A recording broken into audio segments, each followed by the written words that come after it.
Bienvenidos a esta nueva edición de Reavivados por su palabra. Hoy meditaremos en el capítulo número 12 del segundo libro de Samuel. Recordemos que en el capítulo anterior, David había cometido un terrible pecado contra Urías, robando a su mujer, y no solamente esto, sino incluso mandando a matarlo. En el capítulo anterior vimos que finalmente David posiblemente respiró tranquilo, creyendo que todo estaba perfectamente planificado. Sin embargo, el capítulo de hoy nos demuestra ahora a Dios revelando el terrible pecado. Natán es el elegido para llevar el veredicto, la sentencia por esta terrible actitud. Tomemos nuestra Biblia juntos y descubramos las lecciones que nos deja el capítulo de este día. Notemos lo que registran los versículos 1 al 5. Entonces el Señor envió a Natán ante David, y al llegar le dijo: habían dos hombres en una ciudad, un rico y el otro pobre. El rico tenía numerosas ovejas y vacas, pero el pobre tenía una sola cordera que había comprado y criado. Habían crecido con él y con sus hijos, comía de su bocado, bebía de su vaso y dormía en su seno, y la tenía como una hija. Un viajero llegó a casa del hombre rico, y él no quiso tomar de sus ovejas ni de sus vacas para dar de comer al viajero que lo visitaba, sino que tomó la oveja de aquel hombre pobre y la aderezó para su huésped. Entonces se encendió el furor de David en gran manera contra aquel hombre y dijo a Natán: vive el Señor, que ese hombre es digno de muerte. Esta analogía que Natán utilizó fue específicamente la manera como Natán revela el pecado de David. Estaba hablando estrictamente de él. Así que el veredicto, la sentencia de David para ese hombre era su propia sentencia, ya que David, teniendo muchas mujeres, muchas esposas, tomó la de Urías, la tomó por esposa, y no solamente eso, mandó a matar a este hombre. Ahora llega el momento de revelar este terrible pecado.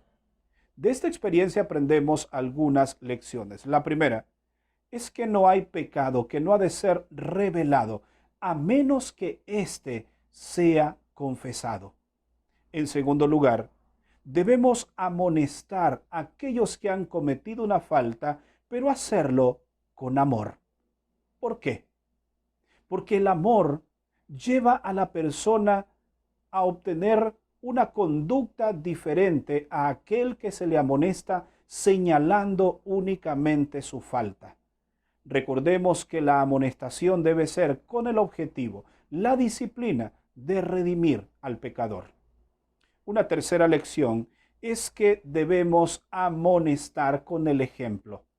Si Natán no hubiese sido un ejemplo, él no podía o no tenía la autoridad para ir y amonestar a David. Natán no tenía nada que se le pudiese reprochar, por lo tanto tenía la autoridad para hacerlo. Y un cuarto principio que aprendemos es que debemos perdonar y sobre todo recibir el perdón.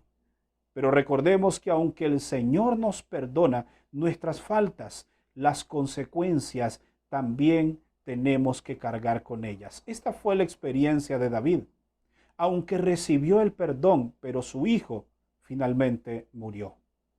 Y una última lección es que debe haber un arrepentimiento genuino en el corazón. No simplemente tenemos que exteriorizar nuestro pesar por lo que hicimos. Eso debe ser el resultado de una transformación interior. Veamos lo que dice el verso 24. Y David consoló a Betsabé a visitarla y se unió con ella, y ella dio a luz un hijo que llamó Salomón, a quien Dios amó. Podemos ver que el arrepentimiento genuino mueve la misericordia de Dios. Y ahora vemos que a pesar del terrible pecado y el error que estas personas habían cometido, Dios restituye lo que habían perdido. Dios los perdona y su misericordia se extiende hacia ellos. Hoy debemos reflexionar en la experiencia de David.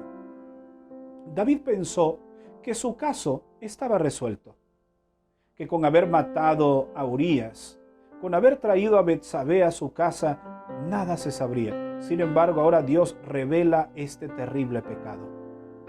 Debemos aprender la lección, y ya lo hemos mencionado. Debemos confesar nuestras faltas.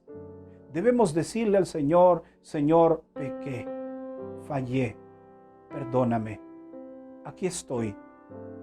Pero que tu arrepentimiento sea genuino como el que fue David, y esto movió la misericordia del Señor.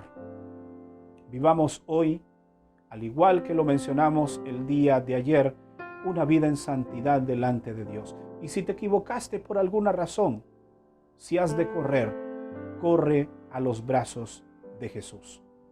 Me gustaría orar por ti, por aquellos que están en este momento en una situación adversa como lo estuvo David, pero que finalmente la misericordia del Señor se presentó para él y también para Betsabé. Y de esta relación nace Salomón, quien finalmente seguiría el ministerio de su padre. Y vemos un hombre finalmente también usado poderosamente por Dios. Vamos a orar. Padre, en esta hora te damos gracias por tu palabra. Perdona nuestras faltas, nuestros pecados, pero ayúdanos a consagrarnos cada día a ti. Y si nos arrepentimos, que sea genuinamente, que podamos reconocer que te necesitamos. Por favor, ayúdanos a cada día a vivir de acuerdo a tu voluntad y los principios que establece tu palabra. Te lo pedimos en el nombre de Jesús. Amén. Gracias por habernos acompañado en la meditación de este día. Recuerda que mañana estaremos nuevamente aquí para una edición más de Reavivados por su palabra. Que Dios te bendiga.